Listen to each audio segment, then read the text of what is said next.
You know, I always do a clinker to start off the show. And one might think I do that on purpose. It's my trademark. Yeah.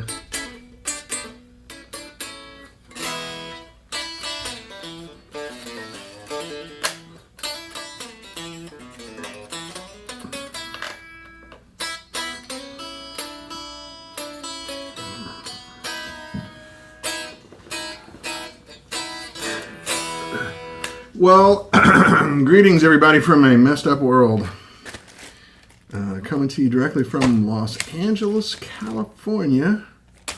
That's right, Los Angeles, California. Home of the now on fire Los Angeles Dodgers.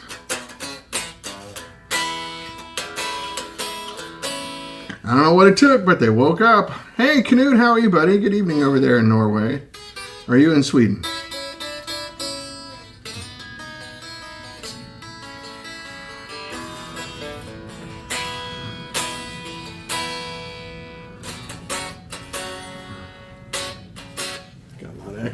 Turn that down just a little bit. I just want some texture. Sweden, I'm so sorry. No amp sound? Are you kidding? God damn it. Let me go in here really quick. Oh my God. No amp sound. This is just random. It just happens once in a while. Let's see if it does it now. I'm playing with every sound thing I can. Anything there?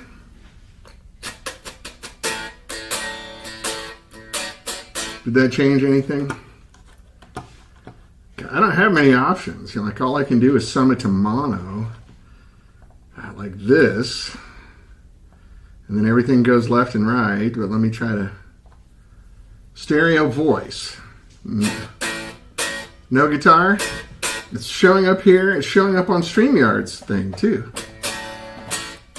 And it sounds damn good. Oh, shit. Well, we might just have a talk show. It seems to be completely random. Fuck me. I mean, golly gee. I can restart my whole system, which I just did. And see if it comes back. If you guys sound like the guitar sounds come through. Yeah, that's all it is. No, you'd hear a nice big fat Stratocaster right now. Like a really good sound.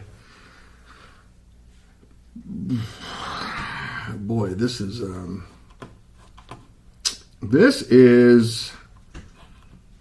starting to get just ridiculous. You know what I mean? Let me try to sum everything I possibly can.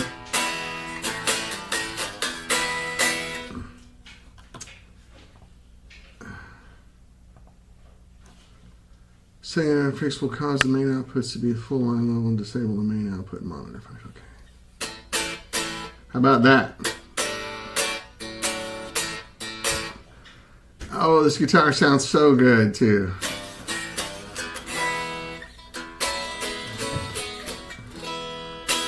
All right, so, you know, no change. Okay. You know what I'm going to do? I'm going to restart. And I'm not going to actually end the stream. I'm going to restart my machine, which will take about 2 minutes to do the whole thing. So can you guys just hang on and bear with me? If not, I'll log back in on Facebook and we'll just do a talk show for a little bit. I can't believe this. Hang on, guys. Bear with me. So sorry. I can't explain this. And it's just random. No, you're not hearing the capture, Scotty. I have issues with it. But it's sitting there. We're going back through the aux box. I'm hearing it loud and clear in my headphones. The Apogee Control Center shows everything there. When I go into StreamYard, it shows that it is receiving the signal. But it's not getting out to you. So I'm going to restart everything, hoping for the best. So if you guys can hang on just a second, I'll be back, I swear. I'm going to restart my whole computer. But I'm not going to end the stream, so sometimes it doesn't drop if I do it fast enough. So I'll see you in a minute. Love you, bye.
Okay, I'm back. Any guitar? This is not a complicated setup. I mean, you literally just plug your interface into the computer. StreamYard sees it. StreamYard's seeing it. I can see the level. There's a little meter right here. When I hit chords, mono voice and guitar. You can hear guitar now. Yes.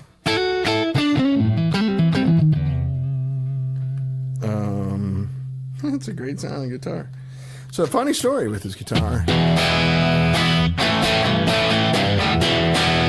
This is that 1986 Yoshino Japanese Stratocaster that I told you guys I bought when I was going to, there it is, yay!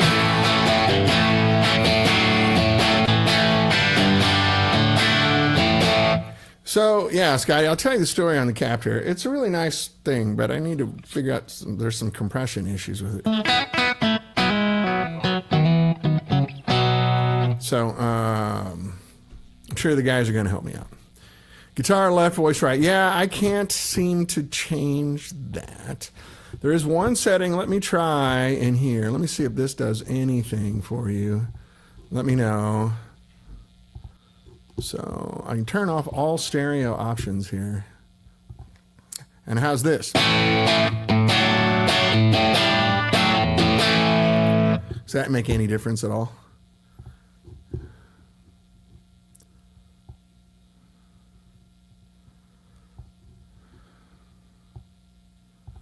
Now my camera's all different.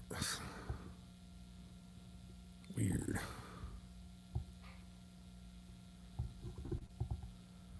Is that mono now?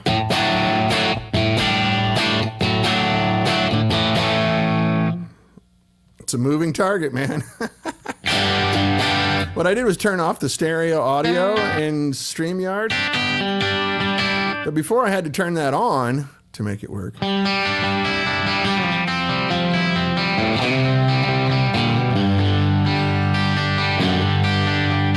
Well, I want you to hear it in mono because it's a guitar amp. It's not stereo.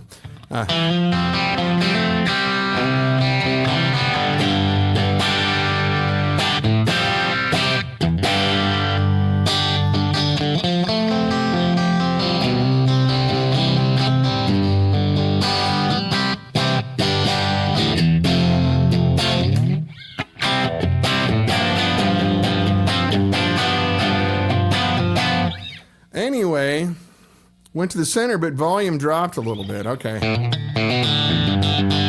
I'm at full output here, like I'm almost redlining on my thing. I can get a little more out of it here. Let's see what I can do.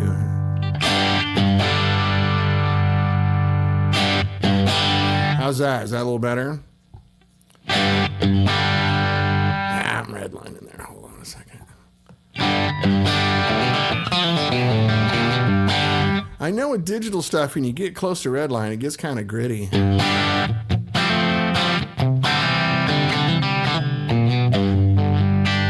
How's that? We're getting good?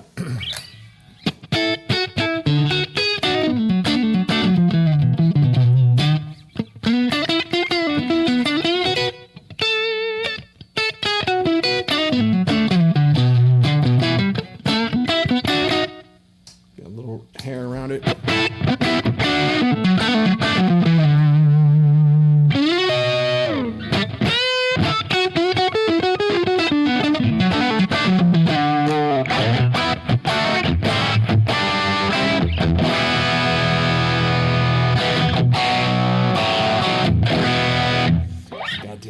Strat. I just have my little fly board here. My big board's over there. I need to hook it back up with different dirt voices on it.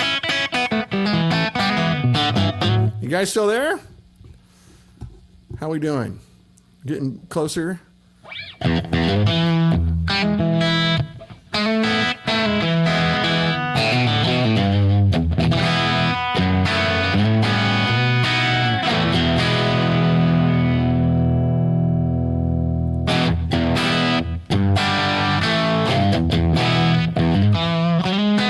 Doug, is the level better now?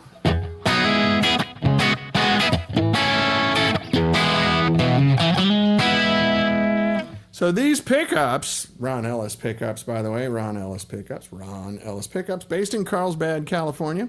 Hey, Mike, how are you, buddy? Mike Leaptrot, everybody say hello. Everybody say hi to our friend Mike. Good to see you, Mike. So I have an interesting case study on this guitar. I want to tell you guys about it. Some of you have heard this story, so I'm going to repeat it just to be, and I'll try to be fast. I always have a fond relationship with this guitar because of how I came about. When I went to Musicians Institute in the 80s, I was there from 1986 to 1987. And it was the peak of the wheedly guys, right? That's when the world was snorting that line of cocaine to do everything you can on the neck, sweep picking and 8 fingers on the neck. And Eddie Van Halen started a thing, you know, for a little while until everybody realized they couldn't do it as good as Eddie, right? And they kind of gave up by the 90s. But there was a 7 or 8 year period in the 80s where everybody was sitting around doing that stuff. Anyway, so Eddie Van Halen used to come to Musicians Institute with a Michelob, which was awesome, by the way. So I was 21 when I went there. And my guitar hero, everybody's guitar hero, would come in there with a Michelob in his hands. And he would give a little seminar. And so one of the things that was available there is you could sign up on a clipboard. It was that long ago. You could sit in one of the practice rooms with Eddie with 4 other dudes, 5 other guys, 5 or 6 people total. And the only rule was, you're going to talk about music business stuff and like get his advice on practicing and, you know, what kind of strings do you use, man? And, you know, where do you get your EL34s for your amps? You know, that kind of stuff. But the only rule was he wasn't going to play guitar. You know, it was just a 15-minute deal. And he did like 4 of them, you know, just to sit and talk and just be a dude. It was really cool. And of course, in my group, I didn't bring a guitar because I knew there was no guitar playing. In my group, there was a guy who had a Japanese Yoshino Strat. These had just come out. This is a 62 reissue. Now, it wasn't green when I got it. It used to be Olympic white, and I tried to age it, and it turned Kermit the Frog green. I bought that re-ranch stuff, which works on lacquer paint, but not on poly. I didn't know that at the time. Anyway, he had a Japanese Strat, and he was sitting there going, "Come on, man, play Eruption. Come on, can you play Eruption? Come on, dude, play Eruption. I just want to see you do it." So Eddie kind of ignored him for a while. And finally he goes, "All right, give me your guitar." And it was a Kalamazoo Model 2 practice amp. They're about this big. You know, one 10-inch speaker with a single-ended EL84, volume tone, that's it. And there was a curly cord on the floor. So the guy plugged in his Japanese, we called them Japacasters back then. They were the cheapest guitar you could buy. They're $199 at Guitar Center. You could buy them used for $75. Anyway, he plugged the Japacaster. I say it affectionately because I love this guitar. He plugged it into the Kalamazoo Model 2, turned it all the way up, and played Eruption, right? You know, and it sounded exactly like the record. So I was the only guy in the room that didn't run down to Guitar Center and buy one of these guitars. I ended up buying one later because everyone got one because they watched Eddie do that. For me, it was a moment of like, oh, it's not the instrument, it's the guy, right? It's the guy. That's what makes it sound good. That was an epiphany for me. So I quickly realized then I was never going to be a Wheedly Wheedly guy because A, I don't love it. Hey, Lorenzo. How are you, buddy? Welcome. I thought I had to learn it just because everybody was. Like, oh, if I'm going to play guitar, I got to learn that shit, you know. It didn't move me. I like watching Eddie do it. And there's a couple of other guys that I thought did it really well. Warren DeMartini from Rat, you know, stuff like that. It's really good. But anyway, so I went and bought one of these guitars probably a month or two later. Everybody got one, right? And they're down at Guitar Center. And this was Olympic white, you know, which is kind of yellow, kind of a vanilla color. And I think I quickly changed the pickups out of it. Put some DiMarzios in it, which was about all you could buy back then. There wasn't much other than DiMarzio. Seymour Duncan, I think, was starting to make pickups then, but anyway, so, you know, that company Re-Ranch, you know, you could age your guitar, right? Uh-oh, something went wrong here. What happened? Uh-oh. Something just die? Bad cable. Anyway, so I went and bought this guitar. I kept it forever. So this was the tester guitar at 65 amps. So for 8 years or something, this was the guitar Wayne Failer and Joe Bourdet used to test the amps before they went out the door. Everybody fell in love. There's no frets left on it. It's just like... Takes a minute to get used to. The frets are so skinny on it now. 41 years later. 40 years later. 39 years later.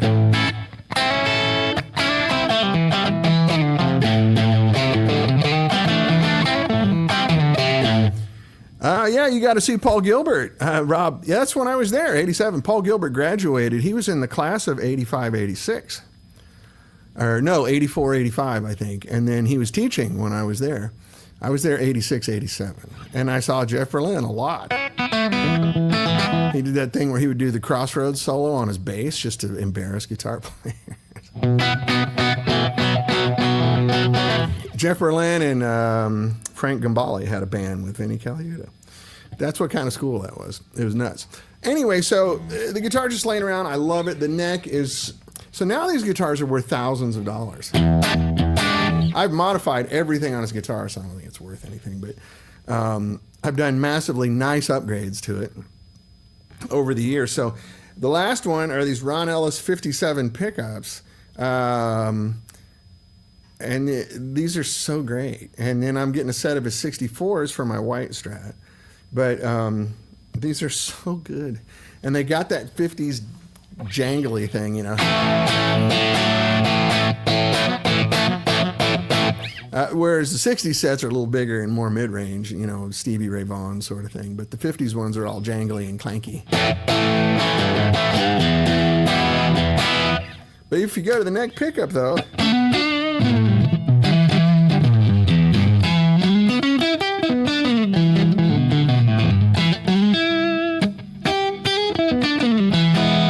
So anyway, the big capper on this is I put the Super V bridge. I'm not getting paid for this, guys. I'm just sharing information with you. This company, Super V, Andy Elliott uses them on his guitars. And the blue Strat that I have that Andy Elliott made has a Super V bridge on. It's called a Blade Runner. And it just increases sustain and body on this guitar so much. It just rings. Like, there's no compression or anything going on here. it just rings. Strats normally don't, especially when it has that old pop metal bridge, that these things had on it. The hot rolled pop metal, like soup cans kind of thing. It's still ringing. You can hear it. But I did the Super V bridge and put the Ron Ellis pickups on. It's got a bone nut in it that Michael DeTemple did for me. And finally I did locking tuners, which did increase the sustain a little bit and the body of the note. But this guitar is made out of really hard alder. And the poly finish is probably an 1/8 of an inch thick. So it's a very bright piece of wood. And I think they did that on purpose in the 80s so they could put really cheap pickups in there and it still sounded pretty bright and spanky. So when you put really good pickups in that are bright and spanky, it's really bright, man. So I had to do some mods on the circuit to get it back to normal. I put a 0.1 cap in there. I put one of those Jupiter caps, the foil paper, oil, foil, whatever, tin foil caps in there. 0.1 instead of a 0.047. And then the volume pot, I was measuring at about 280K. So I did the math and I strapped a 910K resistor around it and got it down to about 220. And I seem to have compensated for the alder, this really brick of a guitar.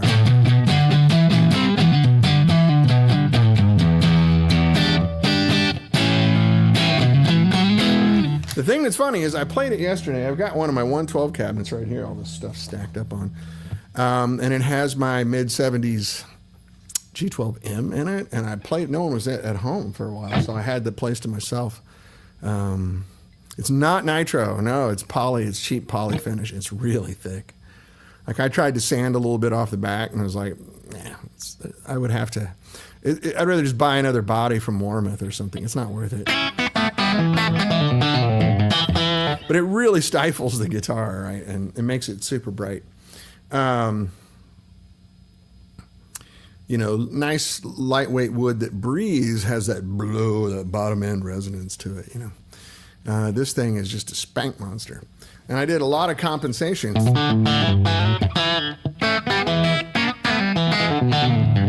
Yeah, yours is 90s. Yeah, basswood. That's right. This is 86. I think it's just cheap alder. I should double check though. It might be basswood. I don't know. It's heavy.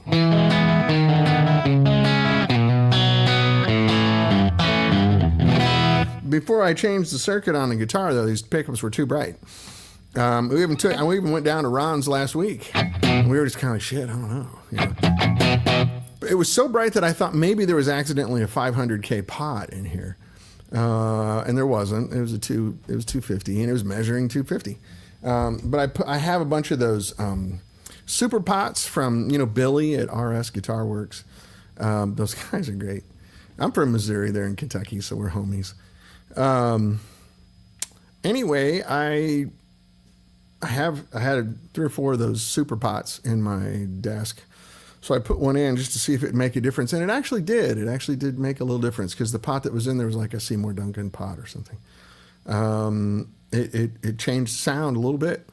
But then doing the math in order to get it to 220, I didn't quite need a 1 meg resistor. So I put in a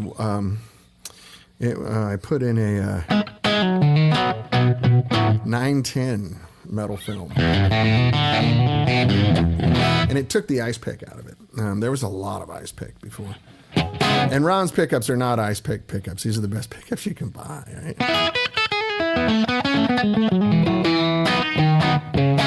So I have the tone control rolled back a little bit. It's like on 8. Both of them are on 8. So that 0.1 Jupiter cap is in the circuit.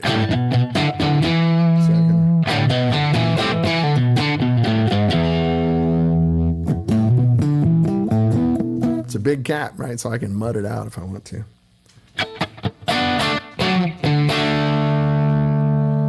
So yeah, I've got it on like 8.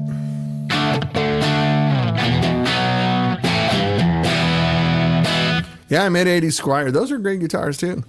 This was just the Japanese 62 reissue.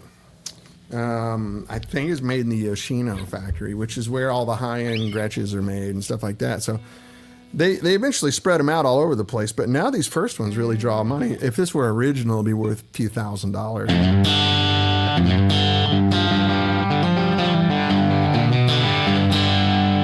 But you can hear how much this thing rings, right?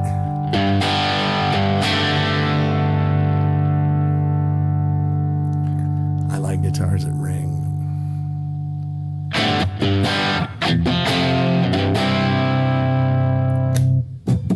Ooh, yeah.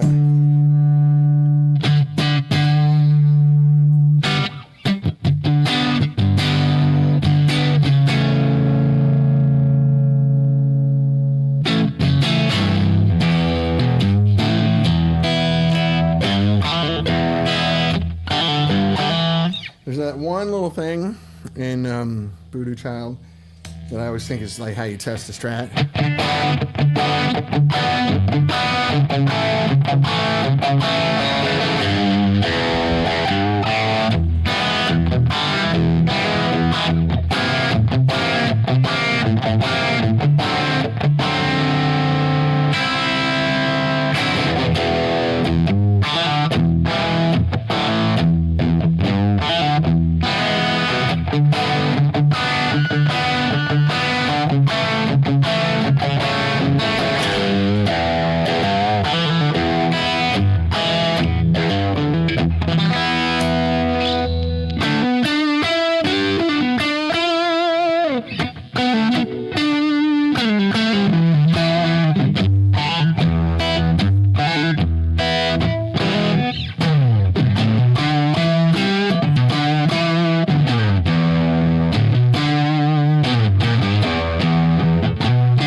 Is that bridge 2-point or standard? No, it's 4.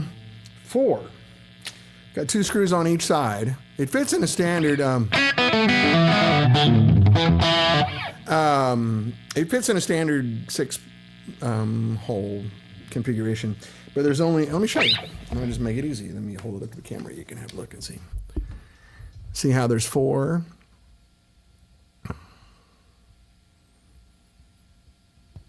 And then it's on a blade instead of a standard connection.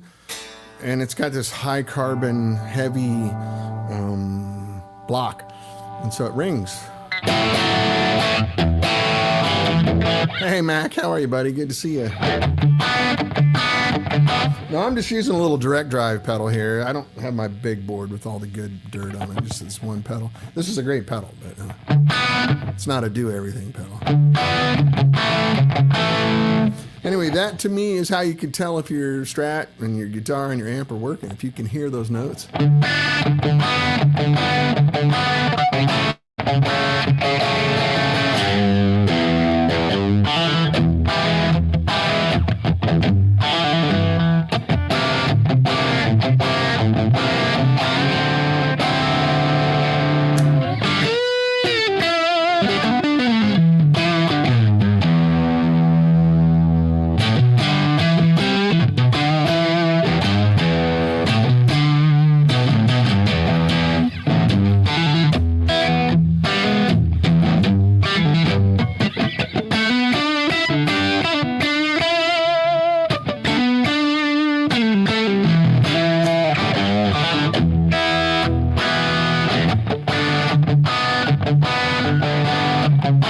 Apologies to Jimmy's ghost.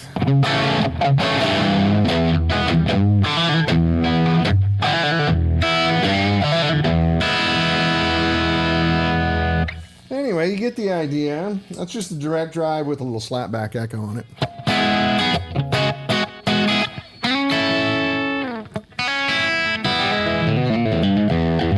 I don't know what else I could do to this. I mean, I could put Michael DeTemple's fossilized mastodon ivory nut on it. Might mellow it out just a hair more, and give it some more sustain. It already rings like a dang bell, but telling you, this Super V bridge is ridiculous. Andy's been raving about him for, well, the Strat that he made me, that blue one, he made that for me in like 2012, something like that. And he was raving about these bridges then. So on his Strats, I'm not getting paid. I'm just telling you, these are good, man. Let's see if we can get their phone number there. superv.com. Why is it not focusing on there? Mm-hmm. You get the idea, though. Anyway, I'm extremely happy with it. Change the guitar.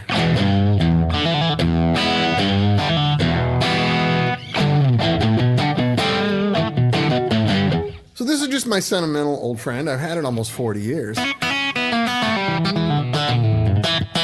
At some point, I'll have to spring to get it refretted. I don't know if you can see it on camera, but the frets are really thin.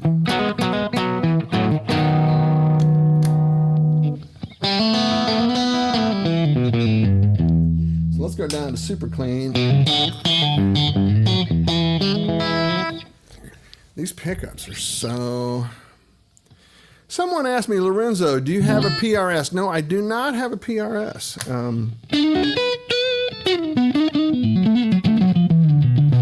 What I meant to say a minute ago, I forgot to say it, is if you could hear this through a real speaker, like we're just in a load box now. This is the aux, which is great. It's the best load box around that I can think of, but it does not sound as good as my 70s Celestion M and 65 112. It's a very different sound.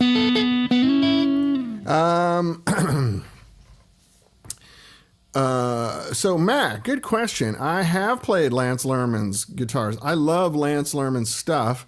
He's a friend of mine. As a matter of fact, I'm going out there tomorrow, because he's making a guitar for me. So,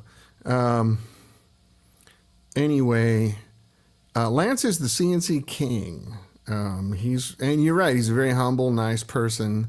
Knows what he's doing. Got a great business out there. I think they're making 10 or 15 guitars a week, you know.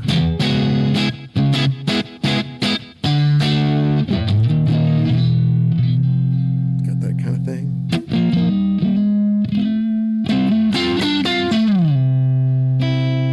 I didn't play that right, did I? I got too much bass here. Let's roll a little bass out of this.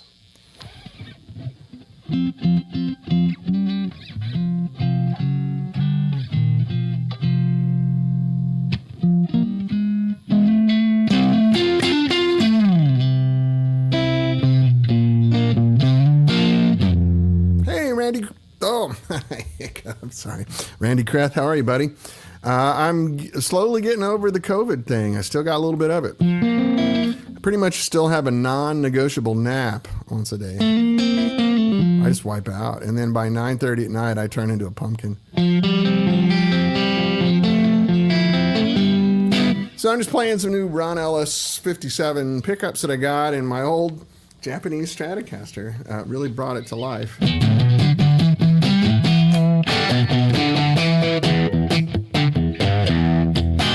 So Lorenzo, back to your PRS question. To be honest with you, I like those guitars a lot. I don't get along with them very well. You know, the in-between scale. I had one for a while. I had a Grissom model.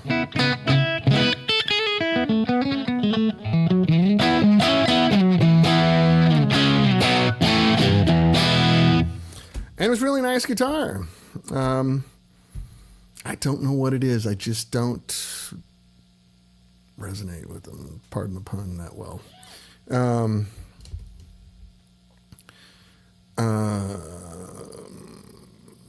And also, I'm kind of a traditionalist, you know? They're so nice. They look like they're too luxurious for me. It's still a little bright. Let's turn this down just a hair.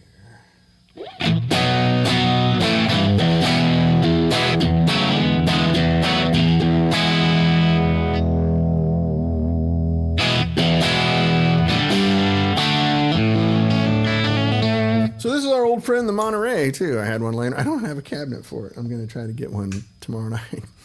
Just a Monterey chassis laying around. I stuck some tubes in it and it fired right up. So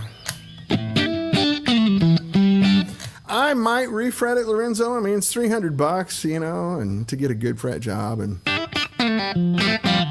I can play this because I know this guitar so well, you know, like I'm okay right now.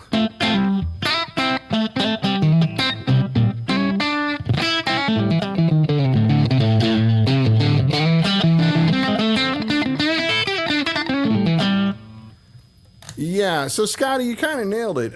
Paul Reed Smith guitars don't like how hard my right hand is. Me too. My right hand is an orangutan's right hand. I play with, this is a 1.1 millimeter pick. I play very heavy. I don't know what it is. I mean, I look at them and it's a beautiful made guitar, and the craftsmanship is undeniable, and everything's flawless. You know, their quality control is second to none. They're really good guitars. I don't know what's up. Mike Leaptrot says, I have a PRS Mira S2. Extremely good for the price point. Much better than the SE and no goofy bird inlays. Oh, cool. Randy Kreth says, PRS guitars are an acquired taste. I use them when I need a special sound that's not stock. I have 2 customs, an SE hollow body and an SE baritone. Wow. That's nice. Yeah, you got a lot of them. Like I say, I don't dislike them. It's just I only buy guitars that I kind of fall in love with. You know, like when I play it and go, yeah, I need this.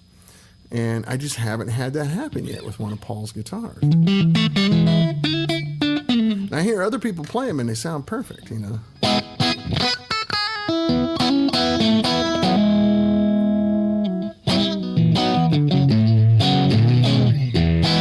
I've got to admit, though, the Strat thing that John Mayer's playing, I can't get used to that headstock on a Strat.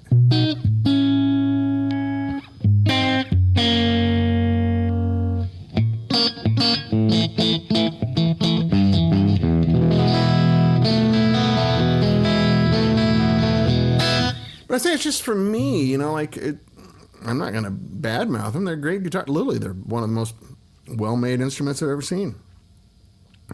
Just for some reason,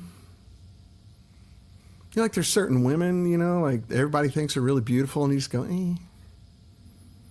You know, I remember when I was a kid, there was this actress named Susan Anton, and everyone thought she was really gorgeous, and I didn't. I just kind of like, I don't know. Even this girl now who's out right now, Sydney Sweeney, I mean, she's got a great body, but I don't think she's pretty. And it's just one of those things, you know, personal. Randy Kress says, in all honesty, I've got the normal guitars in multiples as well, being an incredibly fortunate man. Yeah, you got a nice studio set up, Randy. We've seen the pictures. You're packing.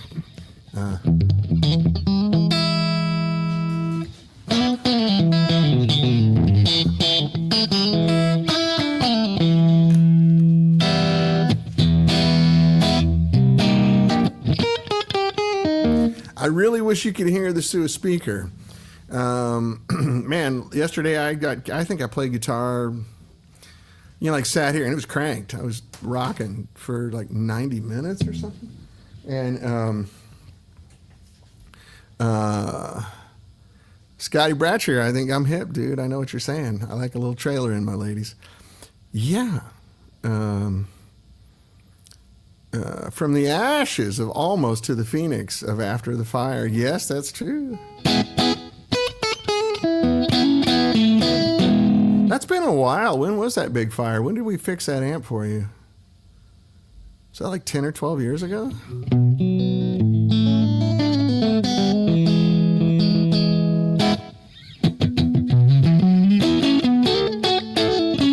Yeah, the bass a little rumbly there. My headphones squeal in the microphone, sorry.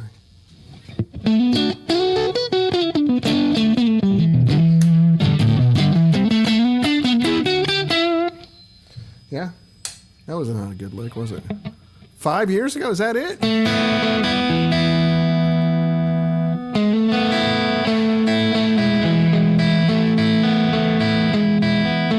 So it was during COVID? Oh.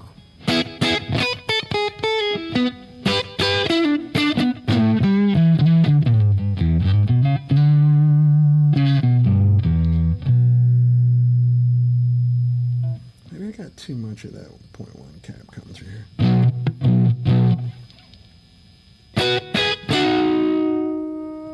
Yeah.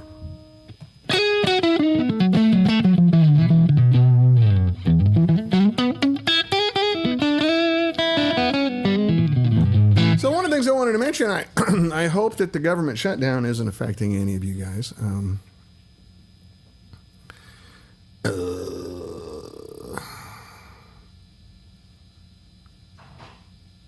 McCarty Thin Line, SG that works for me, and it's a Gibson scale. Okay, it's Paul's in between scale that I kind of have a problem with. I think it's just I'm too stuck in my ways. Mike Leaptrot says, that's why I married a Bama girl. Just enough trailer park for this Georgia boy. Yeah. My wife's from Smyrna, Georgia. And she'll pop a cold one with you and tell a dirty joke. Not in public, of course, because she's a lady. But in private, yeah, she knows what's up.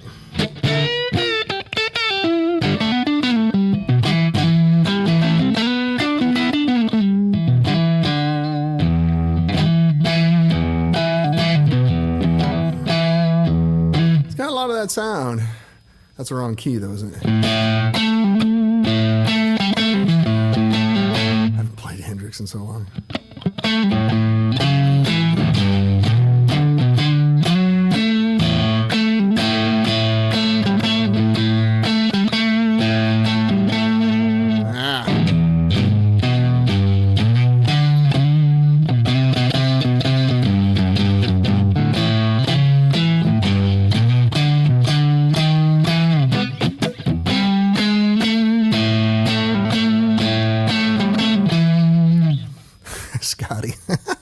That's funny. Where there's trailer in the blood, there's going to be blood in the trailer.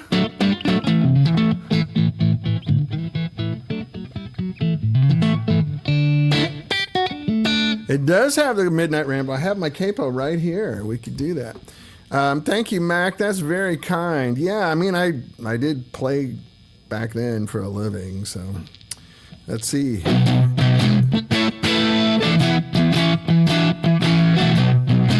So you got a capo up on the 7th fret, right? So you can go.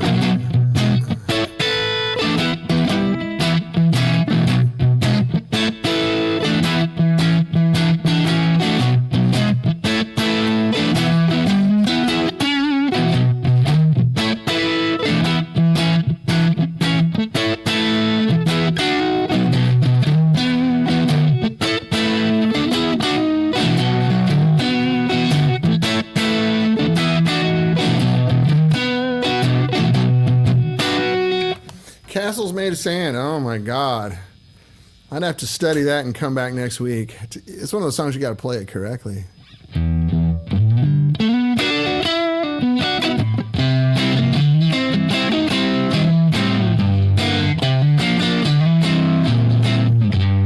That's more of a... Or is it more of a...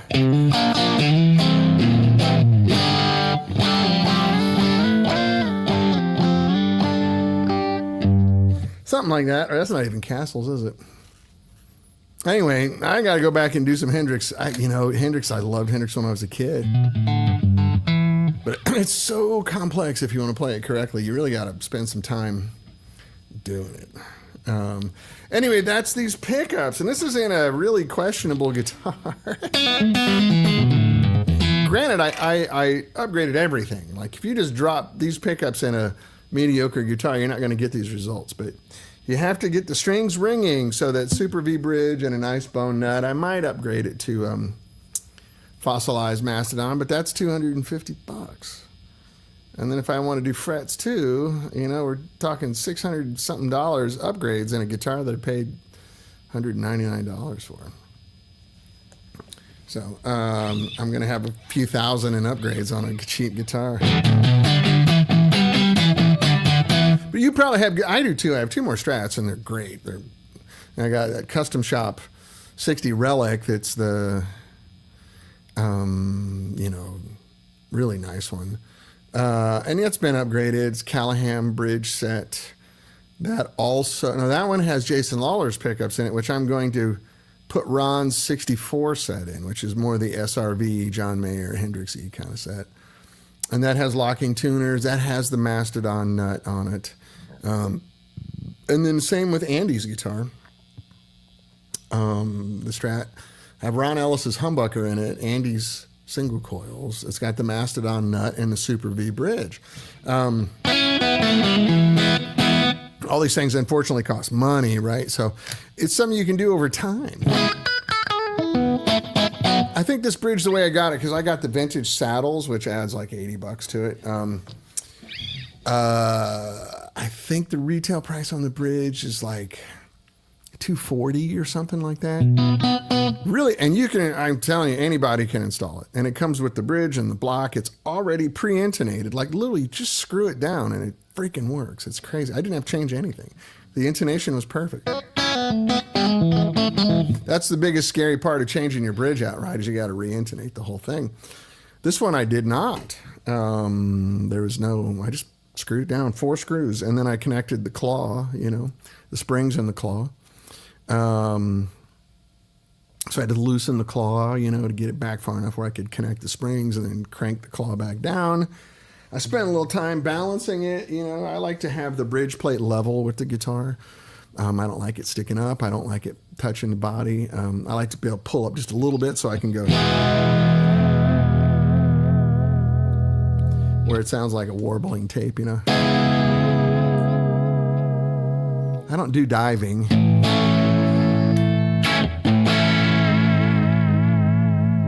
I just like to give it some,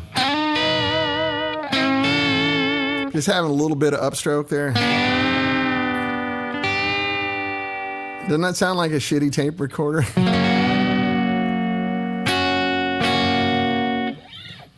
So like if I'm bending,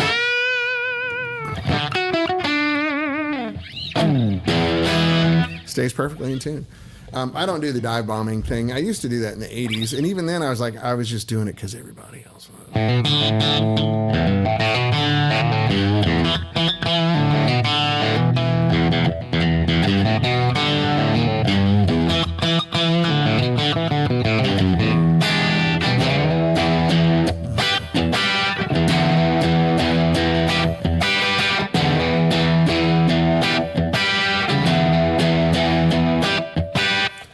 Mario, how are you, man? This is my lifetime friend, Mario Denson from Columbia, Missouri. We grew up together.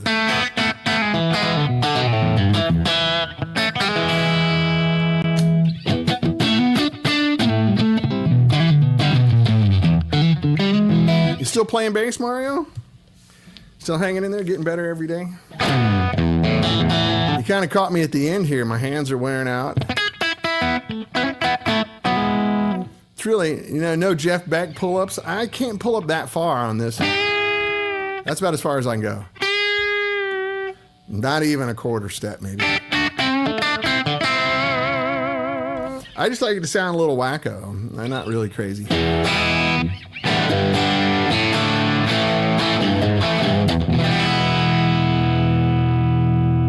But anyway, Mario, thanks for dropping by, man.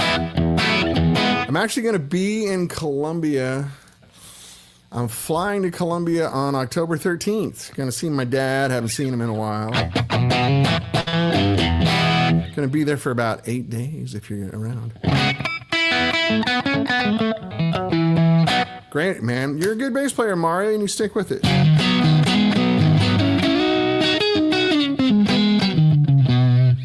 It's a little ratty sounding here through the load box.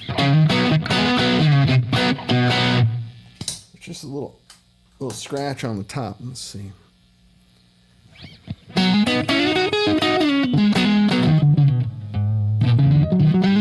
That's right, Randy Kraft, Missouri in the Falls. Great. You're going to be there, Joan? Let's go to Starbucks again. That's my cousin Joan, everybody. Hey, everybody's here. All these guys from Columbia, Missouri, and my lovely cousin Joan, who I adore. You still have my phone number, right, Joan? If not, we'll do it on Messenger. I'll be there from the 13th to the 21st, I think. I'm going to Sedalia for a day. You know, that's where I was born. I got all our family over there. And, let's do it. Love to see you. Love to see you. But I'm going to be staying over at my dad's house, you know, right by your mom's house. So you know what to do. We can go for a walk in the neighborhood. My dad's got a new Brittany Spaniel. We can go for a walk and catch up.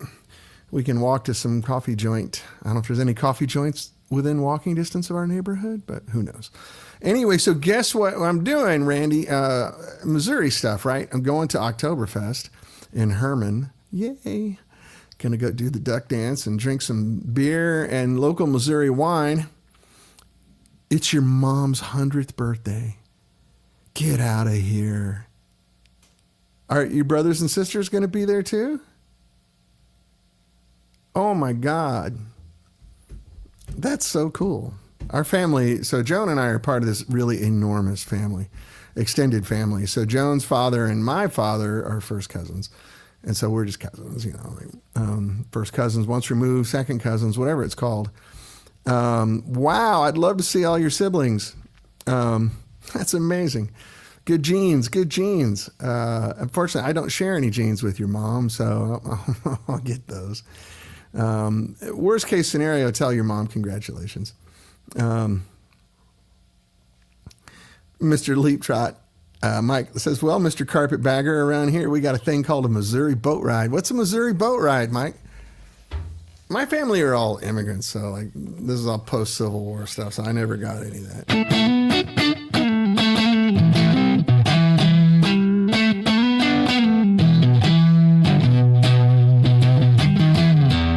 Yeah, I'm going to do nothing but Missouri stuff. So I'm going to Oktoberfest in Herman, Missouri, spelled with two N's, Herman.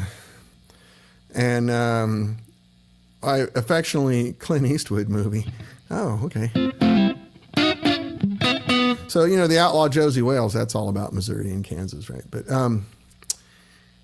yeah, so going to do the thing. Oh, I see what you're saying. Yeah, I'm not a carpetbagger. Like I say, my family's completely post-Civil War, so I ain't got no skin in that game at all. But there's wine you can buy in Herman, Missouri, and we gave it a French name. It's called Chateau Migraine. That shit will give you a headache, but it tastes really good. So, yeah, Joan, well, I'd love to see you. I'd love to see all your siblings. My goodness. I haven't seen Ken since high school, I think. I've seen a couple of your sisters, and they stay in touch on Facebook.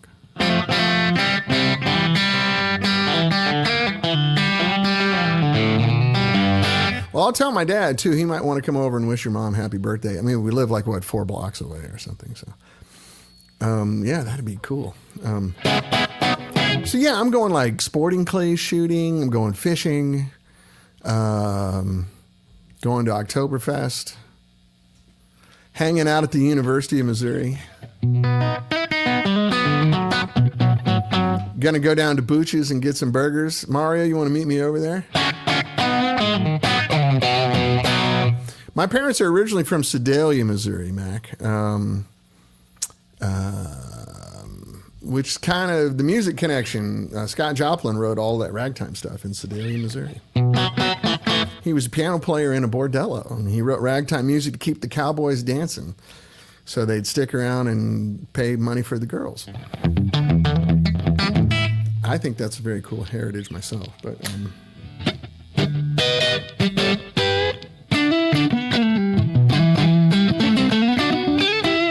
But then we moved to Columbia, Missouri when I was like 5 for my parents to go to graduate school. So Columbia is my home. Sedalia is kind of my ancestral home. Yeah, you're going to Oktoberfest too, Rob. Yeah, that's cool. Columbia is a great town. It's a really nice place. It's kind of idyllic little college town. It's not that small anymore. I think it's 130,000 people. But when Mario and... yeah, that's right. Paul's got his thing right across the street. Yeah, top 10. I've been there. I haven't seen Paul, though. I've been there a couple times, but I miss Paul. Yeah, so when I go to Columbia, I go to Booch's Burgers. I need to get a Shakespeare's Pizza. I need to go to Glenn's Cafe and get some Cajun food. I need to go over to G&D and see our friends over there, Alex and Pano, and get a really good pizza. Hear those guitar rings acoustically? Pretty cool. I'm going to go ahead and shut the amp off because we're getting close. My headphones squeal on this microphone. It's kind of weird. So anyway, anybody's going to be in Columbia, Missouri, let's hook up. I haven't been back to Columbia in a while. It's been a few years. My dad's come out here, so I haven't had to go to Columbia. It's a really nice town. It's a really nice place. I don't want to move back there, but Missouri's changed a lot. I'll just leave it at that. Since I was a kid, it's been kind of taken over in a sad way. But anyway, let me set this down really quick. Hold on 1 second.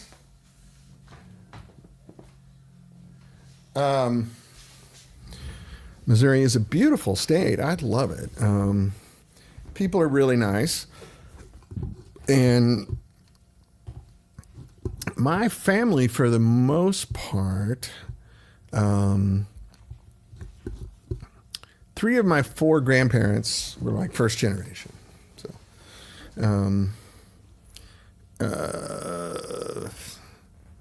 they moved here late 1800s, early 1900s, that kind of thing.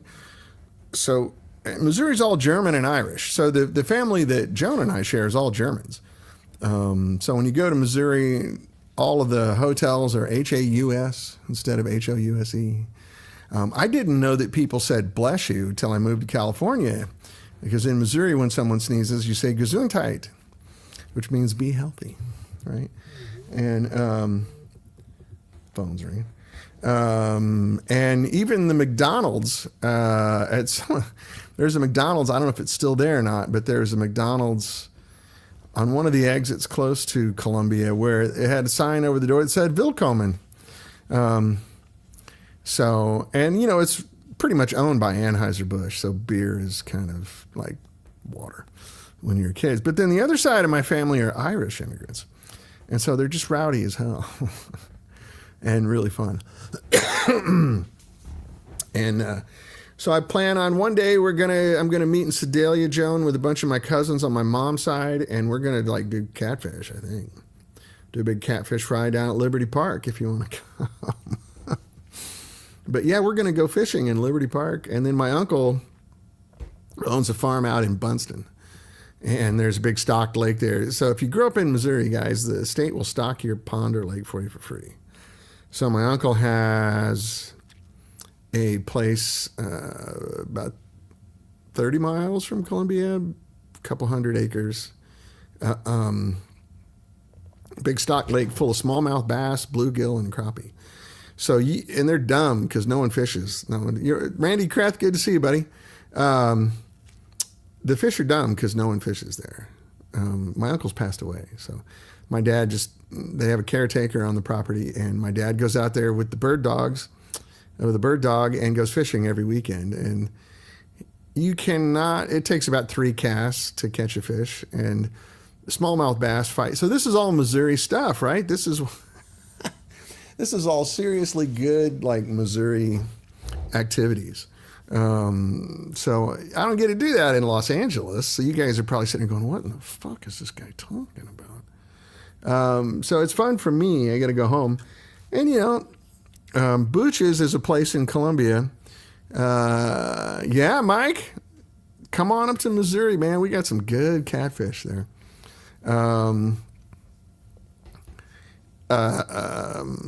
With catfish fry Saturday afternoon with huge family.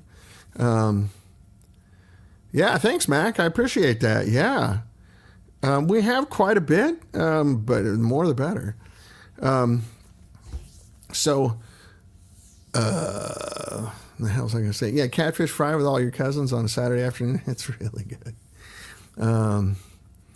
German and Irish together is a volatile combination. We always make the jokes like, I like to drink, I like to eat potatoes, I like to fight, and for some reason I want to take over Poland. I don't know, it's a bad joke, but it's true. It's funny, isn't it? I don't want to take over Poland. I love Poland.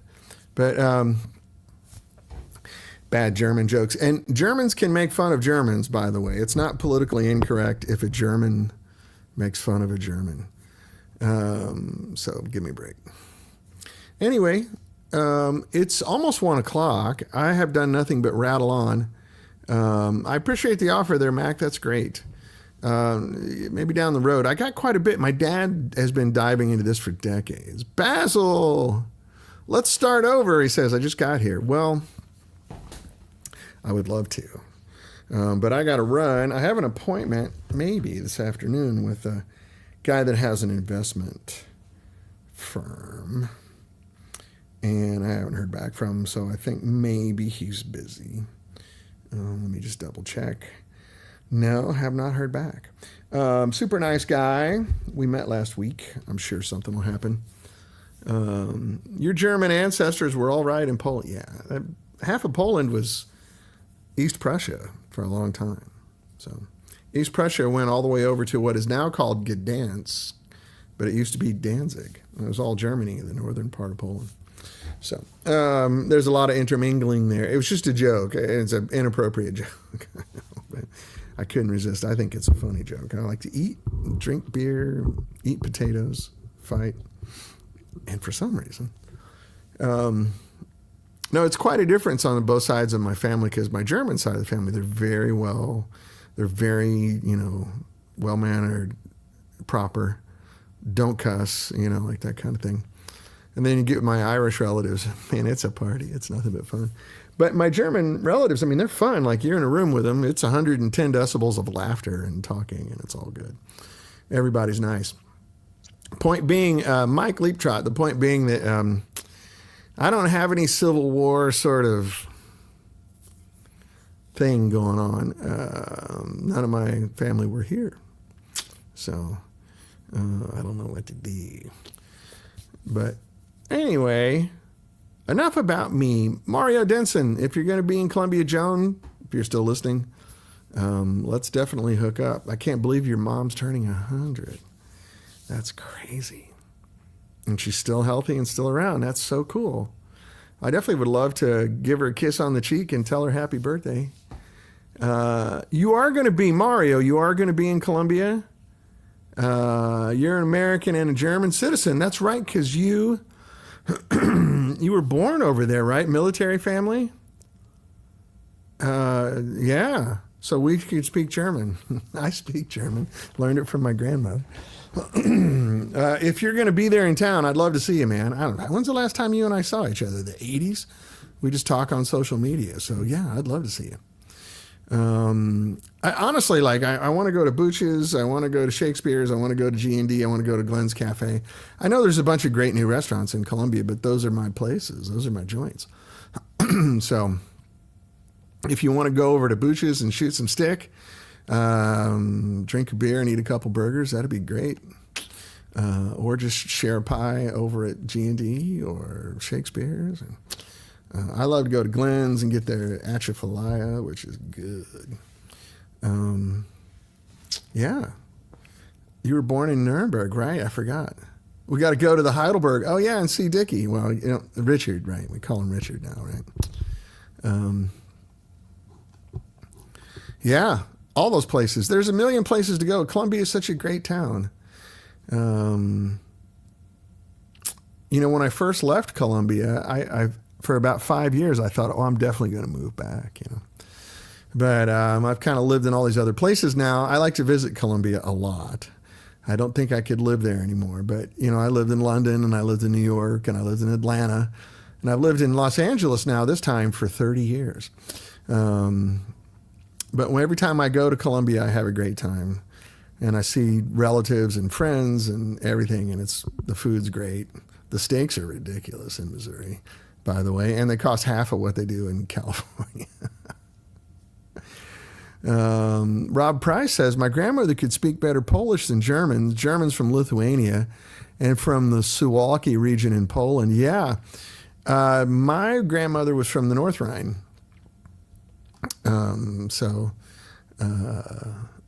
I learned a lot of German from her. When I went to college, I went to the University of Missouri, and you have to take 18 hours of a foreign language to get a degree in the arts program. I have a degree in political science, right? So I'm in the arts and science department. And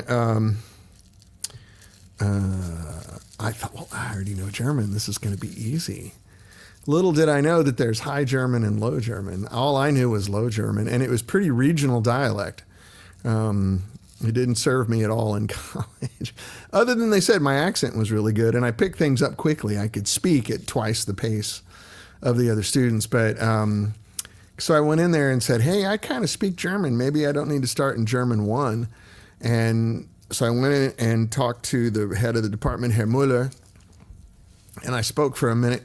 We were having a conversation and I couldn't keep up with him at all. And the words were different. And I was speaking, and he goes, can you hang on a second? I'm like, sure. And he went and got a tape recorder. And he said, you speak a really old dialect that's not around anymore. And because of the wars, we don't really have recordings of much. So, and he called some of the graduate students in, and they listened to me speak, and I was the little dancing bear. I spoke maybe like a third grader or something, not fluent. But my pronunciation and some words that I use apparently were dead. And so anyway, it was fun. I miss speaking German. My grandmother passed away a long time ago, so I spoke German with her. And, I spoke German with other students when I went to Mizzou. It's been a long time. I miss it. So when I go to Missouri, when I go to Herman, I can speak German.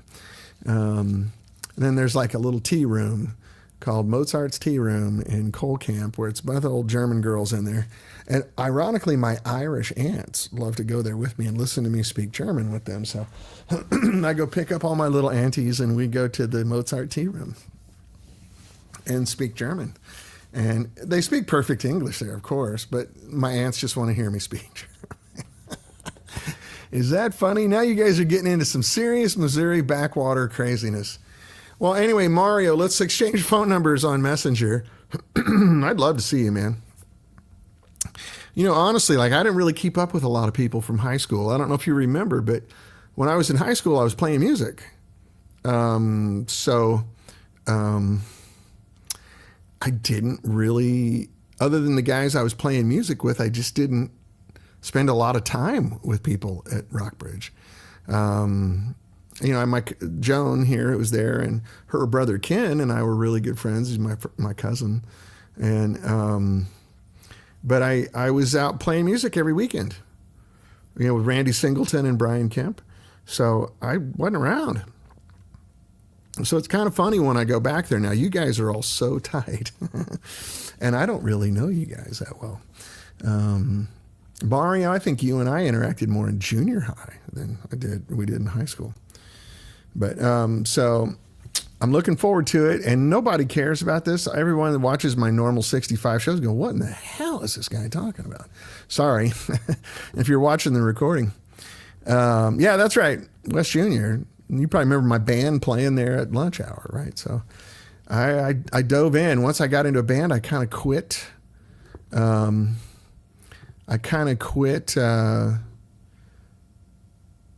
Doing sports. And my grades probably went down, and I'd love playing guitar. But anyway, I should run. Well, I'm excited. Then I get to see you guys. I'm going to see a lot of my cousins and see some old friends, and holy moly, it's going to be a fun week in Missouri. Anybody want to go to Oktoberfest, Mario? If not, seriously, those 4 restaurants, I'm going to be with my dad, so I'm not going to have a whole lot of downtime. My father's getting older, like all of our parents are, and so I want to make sure I spend every minute with him that I can. But he loves to shoot pool at Booch's. He's really good, too, fair warning. He might ask you to play for money. Don't do it. They have a nickname for him. Yeah, you're welcome. Yeah, these Ron Ellis's 57S pickups, they're really killer. I highly recommend them. They are expensive. My experience with Ron's pickups are when you get them, you're done. So if you're like me, I have spent thousands of dollars going through different sets of pickups trying to get something I really love.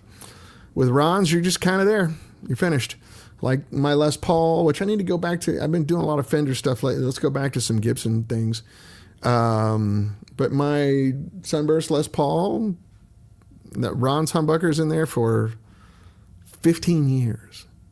And before that, I think I had put 15 sets of pickups in there chasing, the sound that I could hear in my head. So I could have saved a lot of money by just going straight to Ron. It's hard. I know when you look at the pricing, you go, Jesus Christ, that's a lot of money for a set of pickups. But so what Ron does differently, yeah, man, Oktoberfest is a big trip, Mario. Don't worry about that. But let's go get a bite. Let's go get a cup of coffee or something. Get a cup of coffee and walk on the Katy Trail for a while and catch up. That'd be nice.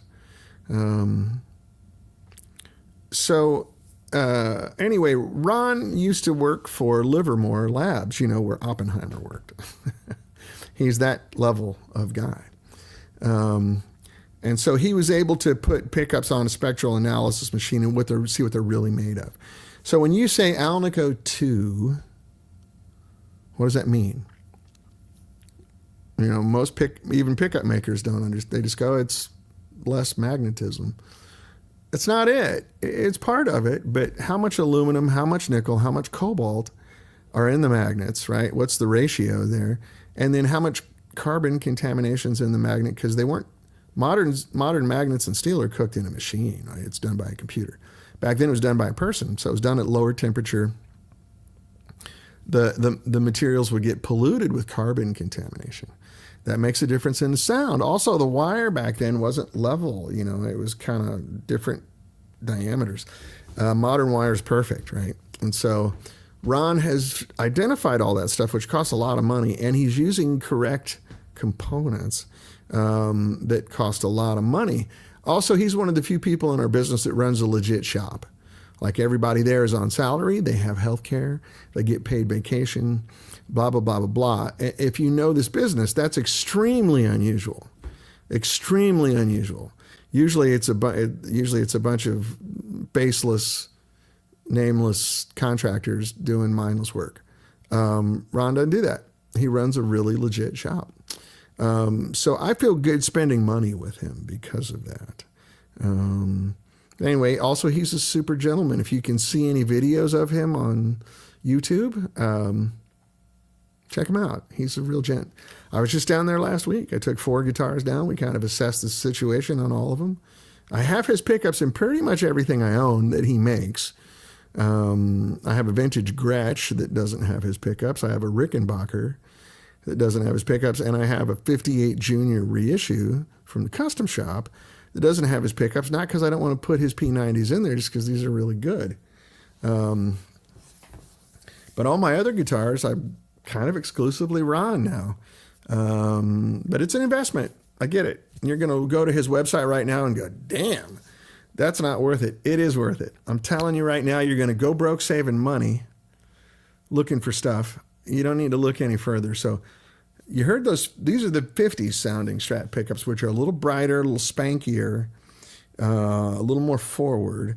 His 64s, I'm going to put in my white set. He's making me a set now, I think. That's more the John Mayer, Stevie Ray Vaughan, Jimi Hendrix kind of sound. Which even though this one does pretty good Hendrix, the 64s do it really well. So if you like the sound of Mayer's guitars, that's this.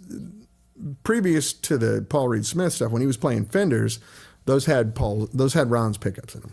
Those were the 64S's. I think with Paul's, he's got Paul's pickups in there now. But the old Fender stuff had Ron's pickups in them.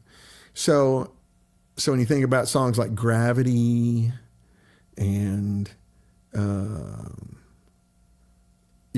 things like that, really amazing Strat sounds, that's Ron's pickups. Those are the 64s. Yeah, Basil, they're expensive. They're double, sometimes triple. But the materials are second to none, and they're correct. A lot of guys just make pickups with parts they buy from StewMac.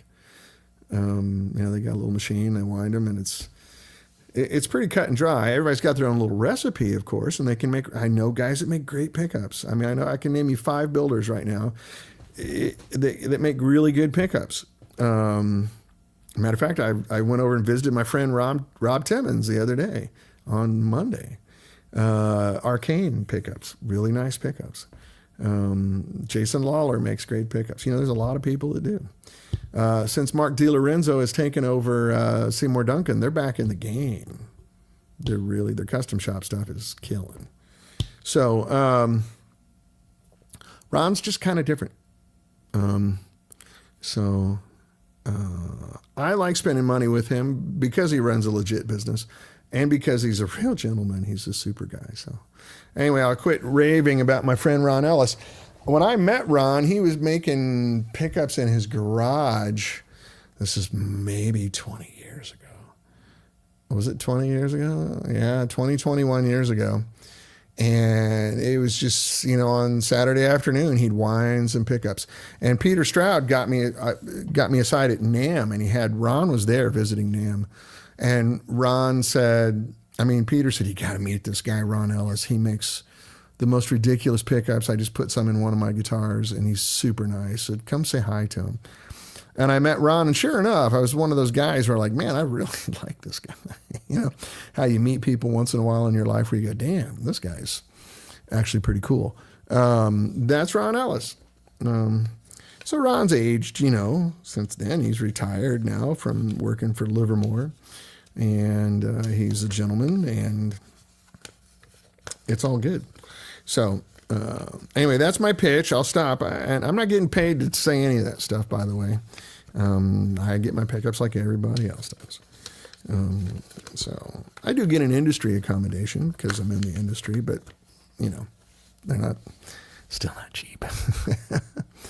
I do have the luxury of having Ron help me out and sometimes installing the pickups, which really helps. But I know how to work on guitars. My soldering just looks a little sloppy compared to these guys. My soldering looks like Jethro Bodine. Anyway, what I'm trying to really avoid is talk about the government. But I hope the government shutdown is not affecting you guys. I got to fly tomorrow or Saturday morning, flying up to Oakland and back over the weekend, see my daughter at college. She goes to school up there at UC Berkeley. And I'm hoping everything's okay. Fingers crossed. But anyway, all jokes aside, if the shutdown is affecting you or your family, I'm really sorry. I hope it, Basil, yeah, me too. My soldering looks like I did it with my feet. He says, yeah, mine's kind of sloppy.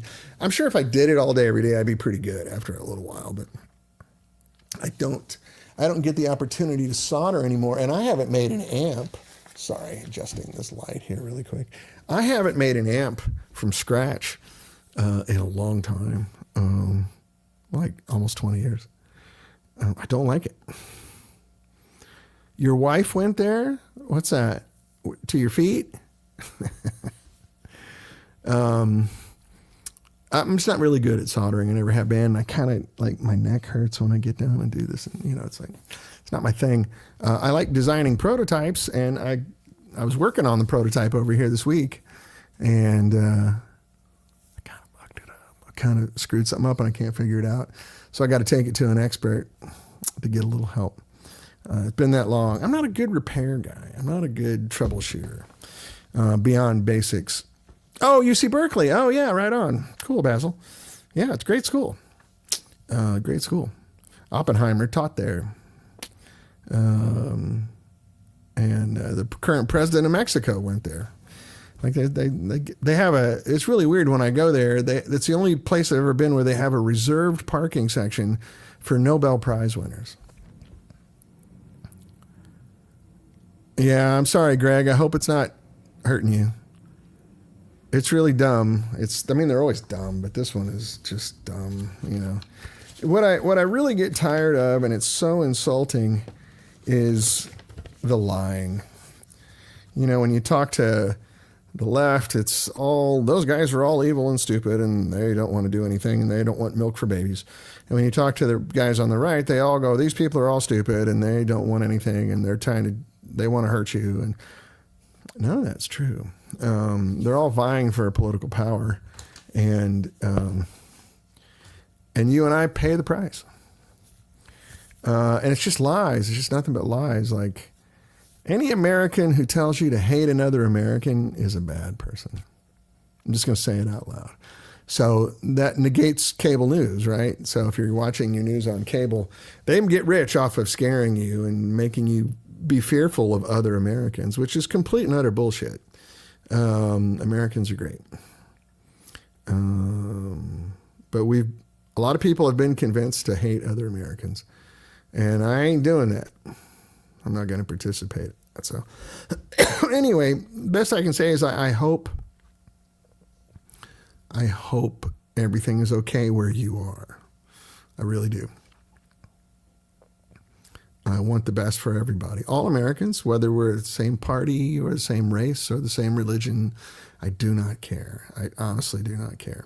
I like nice people and don't like assholes. That's the end of my analysis. Mike Bledsoe, hey buddy, how are you? Good to see you. Yeah, the fourth estate doesn't exist. They're all just corporate hoes. Corporate prostitutes. It's really sad. But honestly, like, if anybody's telling you to hate somebody else, they're full of it. It's not patriotic. It's not Christian. It's not anything. It's just bad. Yeah, you're right, Basil. There's a lot of things wrong right now. It's very dangerous times we're living in. Very scary. We're on the precipice of something weird, I think. So fingers crossed we all come through it okay. I certainly don't wish bad things on anybody. And I think there's a lot of bad stuff going to happen. Bad stuff's happening right now. I mean, we had National Guard here in Los Angeles. There's nothing wrong. LA's not a dangerous city. Like, you know, they do the list, the most dangerous cities and criminal activity or whatever. We're like number 18 or something, you know, like, and the towns they're going after are all not dangerous places. If you look at the murder rates and all that kind of stuff, like St. Louis is one of the worst ones, and, you know, places like that.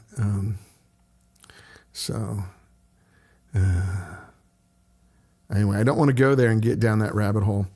Everyone needs a nice guitar and a fine amp. That's right. And the world will be more peaceful. I think, Basil, you nailed it. Absolutely. Well, I'll just say something cute. I think we all know that we're 98% the same. And the things that separate us are mostly bullshit. That have been inflamed and exaggerated by politicians, predatory politicians, cynical, predatory politicians that want you to, those guys are to blame for everything. That's just complete and utter horseshit. And you know that in your hearts. You know that. Cable news has poisoned us all. So turn that crap off. Read a newspaper, go out and see people, shake hands, get off social media, and go to a music concert. Go to a restaurant and say hi to the people at the next table. You'll be astonished at how nice people actually are. So I'll leave it at that. It's easy to do if you try. Wasn't that John Lennon? Imagine. Anyway, I gotta go. It's 1:20. Looks like my afternoon appointment's not going to materialize. So I've got some, got a little free time. I'm going to get some work done here. Working on some documents for investors. It's going slow, man. A lot of it has to do with President Tariff, scaring people, scaring banks, scaring investors, scaring VCs, all that kind of stuff. So anyway, I love you guys. I do. Thanks for listening to me. Thanks for wasting your time with me. If you're watching the recording, I'm sorry for the rambling.